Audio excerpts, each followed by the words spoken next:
Perkenalkan, nama saya Frederikus Esandung, NIM 2001-1525. Di sini saya akan menjelaskan tentang strategi pembelajaran.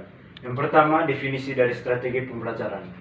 Strategi adalah suatu kegiatan pembelajaran yang harus dikerjakan guru dan siswa agar mencapai tujuan pembelajaran yang efektif dan efisien. Yang berikut, ruang lingkup strategi pembelajaran.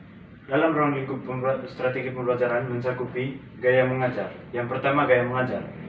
Gaya mengajar terdiri dari beberapa gaya. Yang pertama, gaya mengajar komando. Di sini, guru memberikan penjelasan, kemudian seluruh peserta didik memperagakannya dengan beberapa kali dengan arahan guru, di mana guru tetap berada di antara mereka dan memimpin mereka. Yang berikut, gaya mengajar latihan. Dalam gaya mengajar ini, guru memberikan penjelasan, dilakukan dalam beberapa tahap sehingga peserta didik paham. Kemudian, peserta didik melakukan gerakan tersebut berulang beberapa kali dan guru berada di antara mereka untuk guna memperbaiki kesalahan yang terjadi. Yang ketiga, gaya mengajar penugasan. Gaya mengajar ini guru menentukan tugas dan peserta didik diberi kesempatan untuk membuat keputusan dengan apa yang mereka lakukan. Yang kedua, teknik pembelajaran. Teknik pembelajaran yang pertama yaitu teknik ceramah. Di sini, teknik ini adalah cara mengajar yang paling tradisional dan telah lama dijalankan dalam sejarah pendidikan, yaitu guru menularkan pengetahuannya secara lisan atau menggunakan teknik ceramah. Yang berikut, teknik diskusi. Dalam teknik ini terjadi proses interaksi antara dua atau lebih individu yang terlibat, di mana mereka saling menukarkan pendapat dan pengetahuannya dan juga saling menerima pendapat yang diberikan teman lain. Yang ketiga, teknik pemberian tugas, di mana cara mengajar atau materi melalui penugasan siswa untuk melakukan suatu pekerjaan. Yang ketiga, metode pembelajaran, yaitu pertama, metode studi kasus, di mana metode ini memanfaatkan situasi atau kasus tertentu yang dapat memberikan siswa pembelajaran bermakna dan bermanfaat, di mana mereka meneliti suatu kasus dan menyelesaikan permasalahan tersebut. Yang kedua, metode demonstrasi.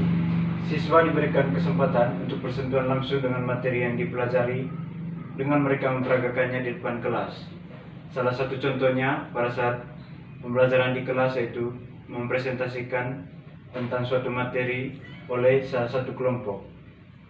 Yang ketiga, metode discovery. Metode ini mendorong siswa untuk menemukan sendiri pengetahuan atau konsep baru yang didapat dari metode demonstrasi tadi, di mana mereka menyimpulkan kembali tentang materi yang mereka presentasikan. Yang keempat, metode diskusi kelompok.